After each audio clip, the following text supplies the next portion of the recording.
What's up, everybody, and welcome to the Personal Finance Podcast. I'm your host, Andrew, founder of MasterMoney.co, and today on the Personal Finance Podcast, we're going to talk about how much emergency fund should you have saved by financial situation, and we're going to have some other questions as well on this money Q&A. If you guys have any questions, make sure to hit us up on social at MasterMoney.co and follow us on Spotify, Apple Podcasts, or whatever podcast player you love listening to this podcast on. And if you want to help out the show, leave a 5-star rating and review. Cannot thank you guys enough for leaving those 5-star ratings and reviews on Apple Podcasts, Spotify, or your favorite podcast player. And if you want to watch this, you can watch this on the Andrew Gencola YouTube channel. Now, today, we are going to be talking about how much emergency fund you should have by financial situation. And what I'm going to do on that question is I'm going to go through each and every single financial situation and tell you how you should build out or how you should think about your emergency fund, your wealth protection plan. Then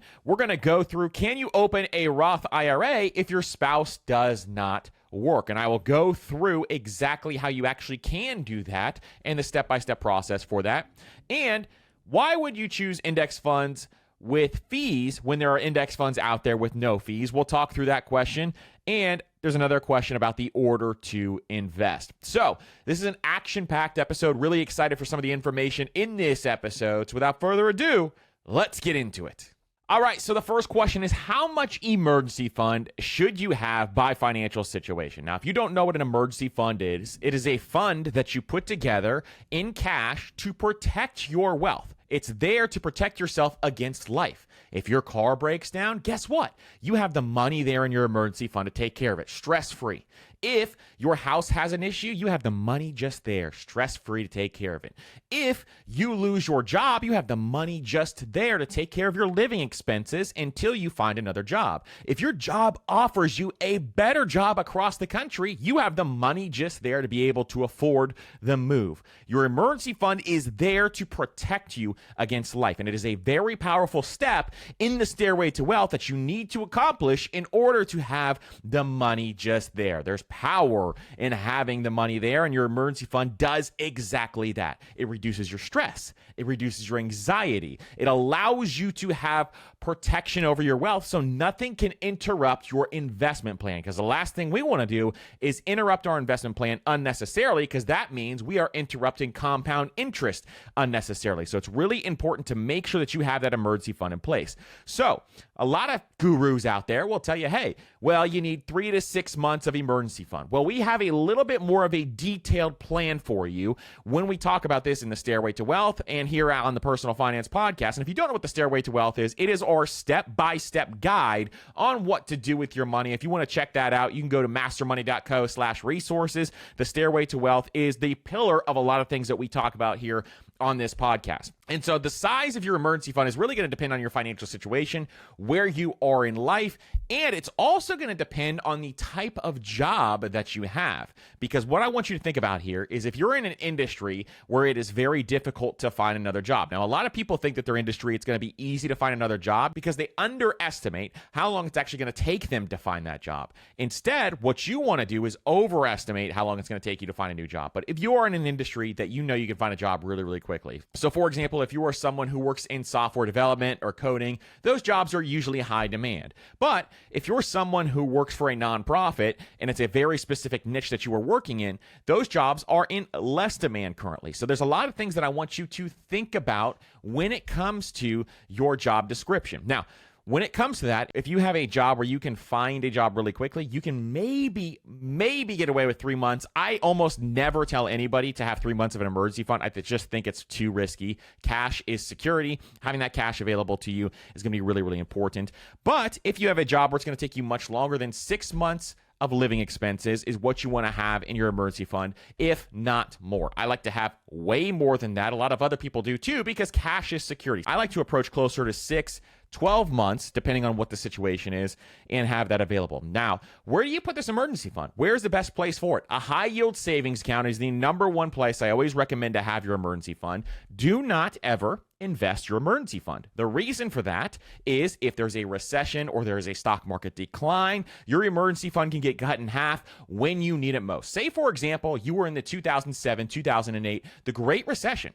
and you had an emergency fund there, all of a sudden the stock market gets cut in half and you had that money invested. Well, now your emergency fund is only 3 months living expenses if you only had 6 months of living expenses. So now you have 3 months of living expenses, but all of a sudden your job also lays you off. So now you have a job that laid you off and you only have 3 months of living expenses. Now you've got yourself in a little bit of a pickle here, because you invested the money trying to grow that money faster, and instead your emergency fund gets cut in half. So this is why we want to keep it safe and secure for money that we need to utilize at some point in time. High yield savings account is the place to go. Now, if you really, really have to invest your emergency fund, what you could do is have 6 months of expenses in a high yield savings account. And if you wanted a year-long emergency fund, you can invest the second 6 months of emergency fund if you wanted to do that in something like a taxable brokerage account that you could liquidate very quickly. So that's the gist of the emergency fund, how to set it up, how to have it in place. How much should you have by financial situation? So the first situation we're going to talk about is if you are single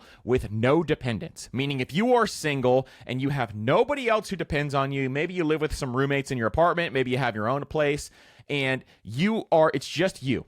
And a caveat to this is if you have parents in the area or somebody else who could help back you up if something happened, then maybe you can get away with 3 months of emergency expenses. If nobody's depending on your income, if nobody needs your income to be there, and you're just renting with roommates or you're just renting a place on your own, you can probably get away with 3 months expenses if you wanted to. I personally would never, ever do that. The reason for that is because 6 months of expenses is a much longer runway than 3 months. 3 months goes by really, really quickly. And if you're trying to find a job, well, first, maybe you get laid off. You're trying to get over getting laid off for the first week. And you're trying to figure out, okay, how do I go out and find another job? Then the next couple of weeks, you're starting to send out your resume and sending out all these different things. Then you're going through the interview process. What if none of these interviews land and you have to go through a second round of interviews? And all of a sudden, you've hit 3 months and you are now out of spending and emergency expenses. This is why I really don't recommend 3 months almost to anyone ever. Instead, it's going to fly by. You need that 6 month runway at least. Finding a job is a lot harder than it used to be, especially with how competitive it is in a lot of different markets. So, number 2, if you are a single income family, this is one of the most dangerous financial situations to be in. If you are a single income family, all of your income is hedged into one individual in that family. So say, for example, the wife works and the husband does not work. He stays at home with the kids. Well, in this situation, you are relying on one income. If you don't have any additional income streams, if you don't have rental properties or something like that, then you are relying on literally one single income. This is a very dangerous financial situation to be in. I want you to actually think about it that way. Because if you don't think about it that way and that income gets cut and you don't have an emergency fund in place, then you're in some trouble, my friends. So you have to have an emergency fund in place in this situation. So if you have a stay-at-home parent, nothing wrong with that. I think that's amazing to stay home with your kids, spend time with them. That's the most valuable thing that you will be able to do with them. You'll never regret that. If you stay home with your kids, spend more time with your kids, then what you have to do is ensure that you have at least 6 months expenses there. Honestly, I would have 9 months. If there's one income alone, you have to give enough runway for that individual to go out and find another job. Now, if you're a stay-at-home parent and your kids are young, maybe you can figure out like a side hustle to build out within those 2 to 3 hours that your kids nap, if they still nap. Or maybe you can do something on nights and weekends that will be able to at least bring in an additional income to hedge against this risk just a little bit so that you can have that additional income, because that is not a place you want to be in if you don't have an emergency fund. So while you're building up that emergency fund, maybe you can have a side hustle so that you can kind of build out that emergency fund and have that cash in place. Now, a dual income family. Now, a dual income family could have a smaller emergency fund. Why? There's 2 incomes coming in. And so if one person loses their job, you just need to make up enough money for that one person until they find the next job. So having your emergency fund in place, you can do a number of different things. You can have 3 months of expenses for both of your incomes, or you can have 6 months of expenses for one person's income. Now, the risk to this is, what if you both get laid off at the same time? So you got to make sure that you are protecting yourself for all of these different situations. I see the emergency fund more so as a layoff protection, whereas the cash buffer, which we talk about in the Stairway to Wealth, is more so for those quick financial situations that come up. Your car breaks down, your house has an issue, but if your house has a major issue, you still have the emergency fund in place to cover the rest. That's kind of how we think about the cash buffer and the emergency fund. Now, you can have a fully funded emergency fund and no cash buffer, no problem there. That is a lot of cash to have on hand. But at the same time, I like to have the dual protection just to protect my wealth even more. Now, if you're self-employed, if you're self-employed, this is the situation where we are going to stretch this emergency fund out way more because you need a longer runway, because if stuff doesn't go right, guess what? We got to have that runway available to take care of our expenses. In addition, a lot of self-employed people know this, that when you are self-employed, you are going to have a lot of times where income is not the same every month. In fact, that's how it always is if you're self-employed. I've been self-employed for a long time now, and income is never the same. So when you do this, this is something where you're going to have a longer runway of emergency fund. For sure, over 6 months. I like to have at least a year's cash if you're self-employed, maybe even up to 18 months if you want to, but having that available in a runway is going to be really, really important. Now, you could keep this in your business account. If your business account is doing really well, you have a lot of cash coming in, you can maybe just have a bunch of money in your cash checking account there at your business account. If you don't want to pay the taxes on that money, you could definitely do that and have that runway available there so you don't have to pay taxes on those dollars and pay yourself a massive amount just to get that emergency fund set up. No issues there. In fact, the tax bill will be way higher than what any interest that you would make in a high yield savings account. So I would honestly recommend doing it that way. That's how we do it with our businesses, is we just have a longer cash runway inside that checking or that savings account with whatever you use at your business. And that'll just allow you to have a longer runway. And then this is just going to give you a better situation for your business, for you, so that you have that runway to solve the problem. Whatever the problem is that's going to stop your revenue, you have that cash runway to solve that problem. Now, the last situation I want to talk about is retirees. Retirees, you need to have at least 1 year of cash on hand. But I recommend having more so 18 months to 2 years of cash on hand. Why do we want to have this cash on hand if we're going to have Social Security, if we're going to have money coming in from our portfolio, maybe we got a pension? Why should we have so much cash on hand? The reason for that is because once you have this cash on hand, if, for example, the market takes a dip, and if the market takes a dip, maybe you don't want to draw down on your portfolio when it has a 50% reduction, because we're going to have to adjust how much we're withdrawing if we have a major recessionary event. So if that happens, you can live on the cash for maybe a year or 18 months and allow that portfolio to correct. That's one instance that you can use it. The second instance is maybe, for example, you have a bunch of medical issues or something major really comes up. Having that cash runway is just going to protect you against life. Life is going to happen for the next 30, 40, 50 years, however long it is that you're retired. And you got to have that protection available in that situation. And if you're worried about this, maybe you're already retired or you're getting close to retirement age, maybe you pick up a side hustle while you are in retirement age. Now, that will be taxable income, but maybe you pick up that side hustle and take that income and just put it towards your wealth protection plan. Just save that money aside so that you have it available to you and you don't have to worry as much in retirement. That's just going to be a really powerful thing for you. It's going to reduce your stress, reduce your anxiety significantly. And in addition, I would pay off my house, mortgage, whatever you're utilizing at that point in time, just so you have peace of mind by that point in time. So these are the situations that we're talking about. Obviously, if you're a dual income family or a single income family with kids, everything's above 6 months, no matter what. You need to make sure you're protecting your family and not putting them in a bad situation. So if you have dependents or kids, always, always, always more than 6 months so that you can have that available at least 6 months and or if not more. Now, what about the situation if cash erodes away? Well, cash is going to erode away based on inflation. And that's the price that you pay for having your money in an emergency fund. Hopefully you have it in a high yield savings account to protect yourself against cash. Inflation has reduced over the course of the last month, for example, at the time recording this. So inflation has been going down over the last couple of months, which is a good sign for some people. We don't want it to go down way too rapidly because that causes other issues, but it is steadily coming down to a point where we are looking at a better situation if we can actually get it down enough. So this is one where looking at that, hopefully you have it in that high yield savings account so you can protect your wealth against all these other things. So that is how you set it up. Keep it in a high yield savings account. You could also do a CD ladder. On the Master Money newsletter, we are going to be coming out with the best places to actually keep your emergency fund, including specifics on which banks, things like that. So make sure you're subscribed to the Master Money newsletter. If you are not subscribed to the Master Money newsletter, you get smarter with your money in 5 minutes every single week. This is the best place to actually interact with me as well. So if you respond to me via email, I'm going to answer you. And even when we initially have emails come out to you. So when you join the Master Money newsletter, I ask you a question immediately. I say, hey, what do you want to hear more content about? So you can actually give me content suggestions. I read all of those emails. When you give me those content suggestions, I don't always respond because sometimes there's no response invoked. But I will always read those emails. I read every single one, and I actually keep them all in a folder, and I look at those when we're looking to create new content. So if you want to have a say in what content we create on this podcast, the Master Money newsletter is the place to be. You can respond directly to that initial email, and you'll see I'll ask you the question in the initial email. What kind of content do you want to see?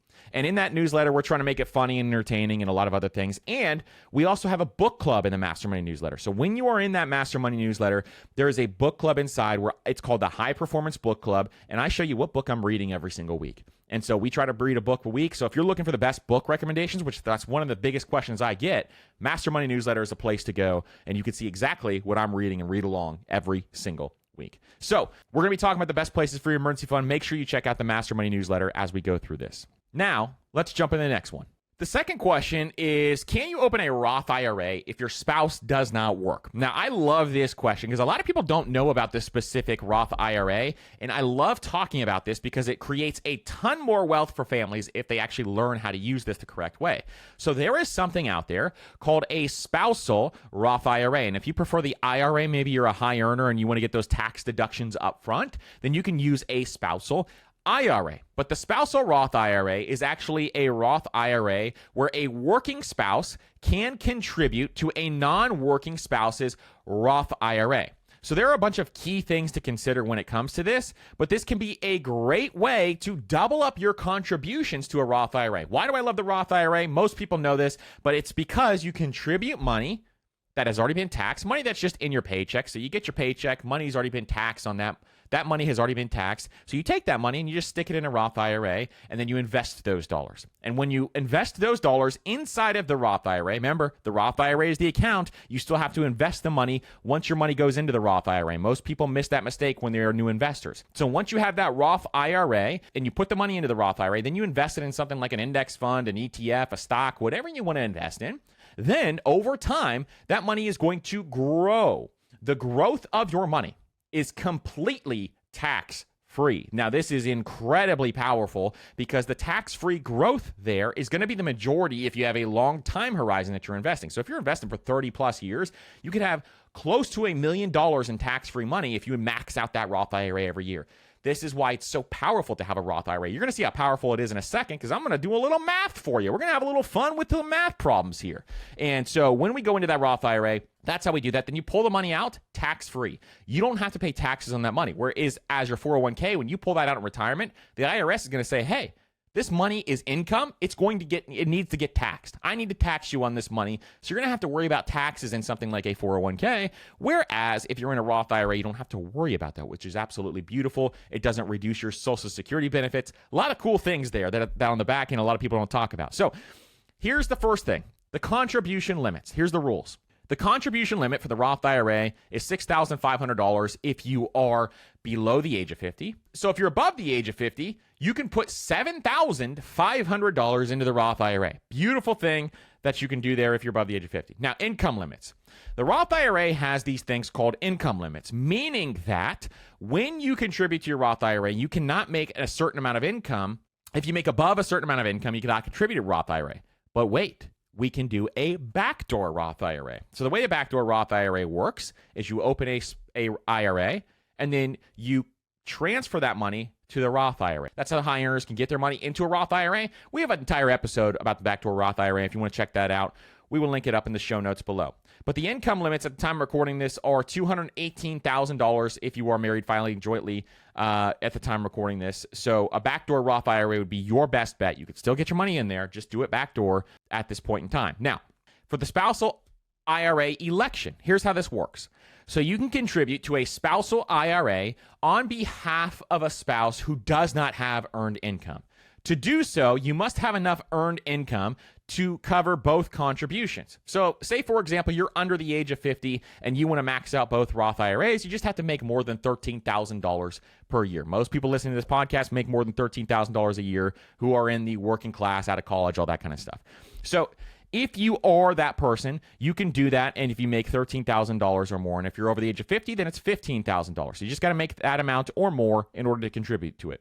And then once you reach age 59 and a half, you can start withdrawing on that money completely penalty-free. You can always take out your contributions, but you can also withdraw but you can also withdraw on the gains once you reach age 59 and a half. There's a lot of other ways to get money out of retirement accounts. We're going to save that for another episode, not this episode, because that is going to get deep into the weeds if you want to do that. But there are other ways to get money out of retirement accounts. Now, the backdoor, like I said, is the best option for those high earners. So definitely consider that when you go through that process. Now, here's the cool thing. I wanted to show you how powerful this is, because if you only have one Roth IRA, say, for example, you max it out over the course of 35 years, but you only have one Roth IRA, and you get a 10% rate of return, which historically the S&P 500 has gotten more than that, but we were just going to say a 10% rate of return, and sure, you can adjust down for inflation, do all those different things. You do whatever you want to do, but we're using a 10% rate of return for this calculation. So if we calculate this at a 10% rate of return over the course of 35 years, inside of your Roth IRA, you're going to have $2.67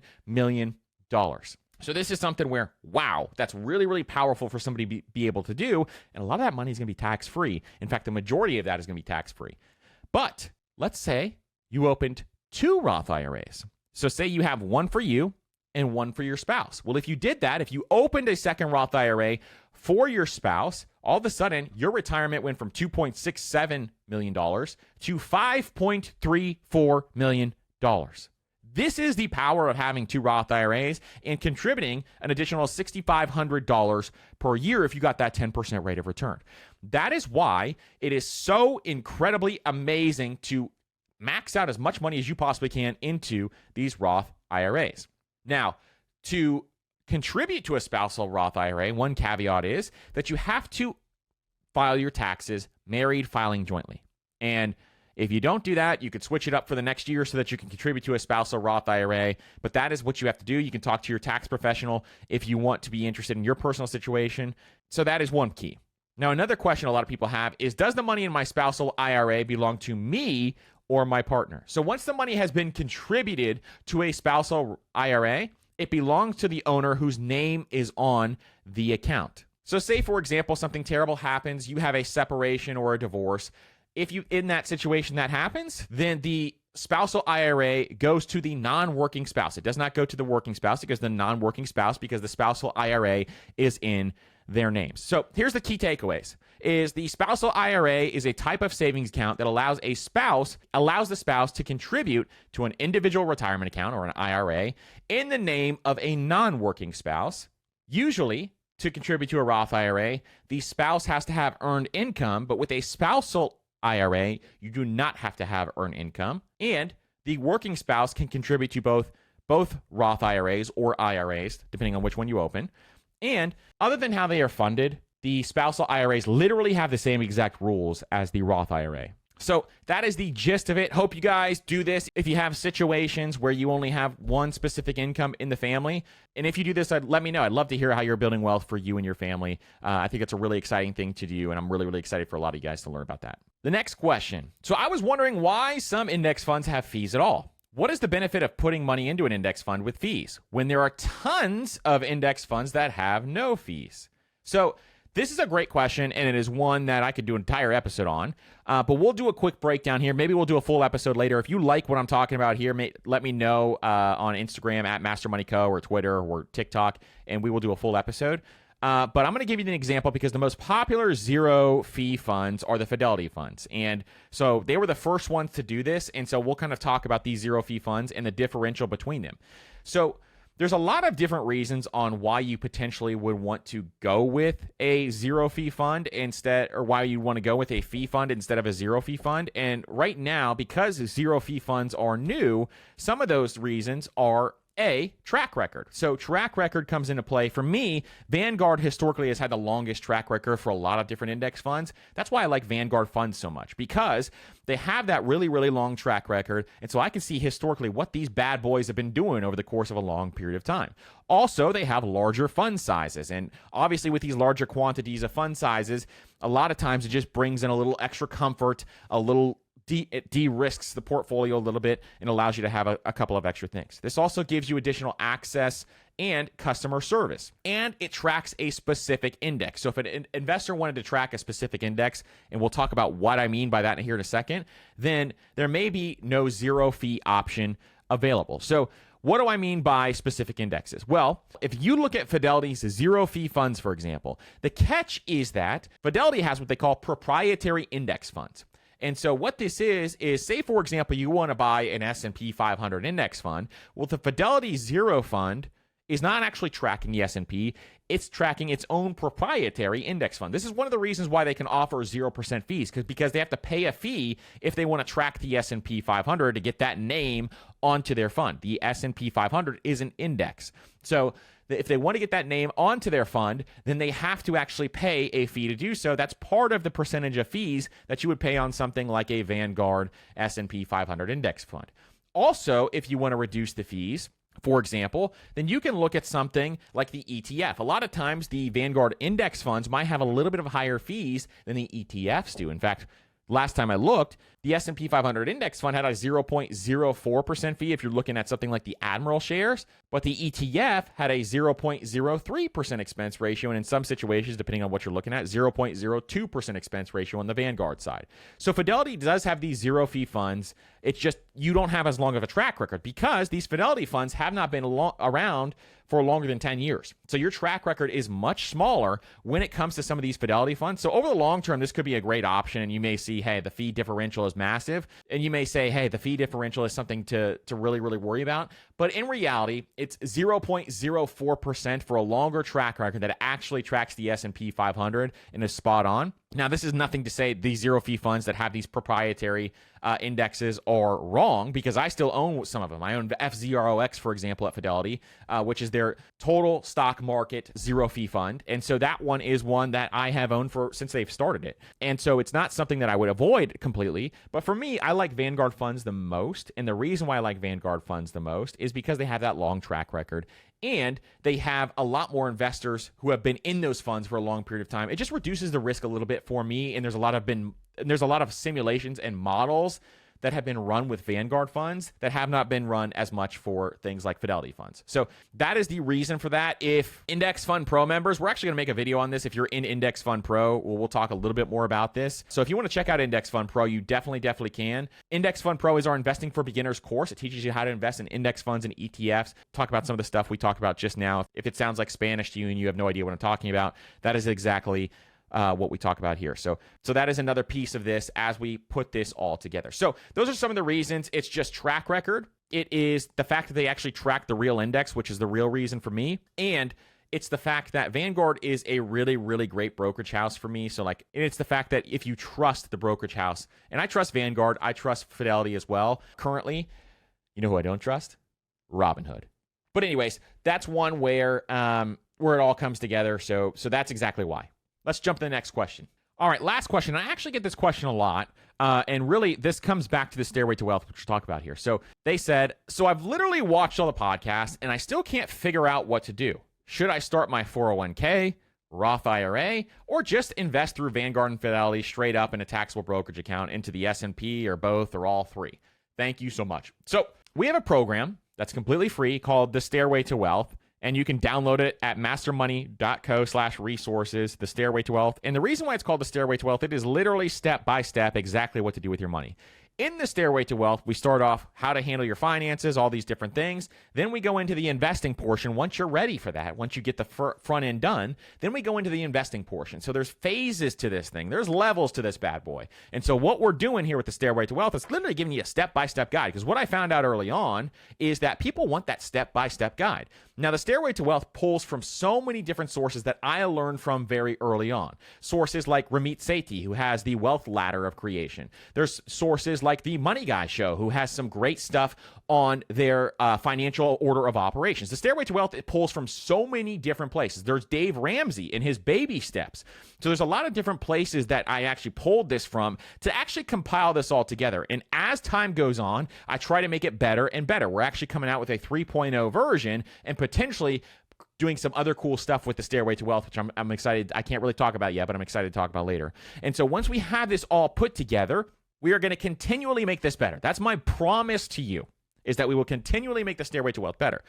And so once we go through this, I want to show you exactly how you can actually put this together. But when it comes to investing, we have an investor's checklist. And in Index Fund Pro, you can actually get this investor's checklist that goes deeper than what I'm about to talk about now. But the investor's checklist is part of Index Fund Pro. So if you want that, check out Index Fund Pro.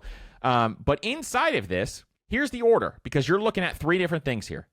So number one is your 401k match. You want to get the 401k match first because it is completely free money. If your employer does not offer a 401k match, skip the step. So if you can't get one of these things, skip the step.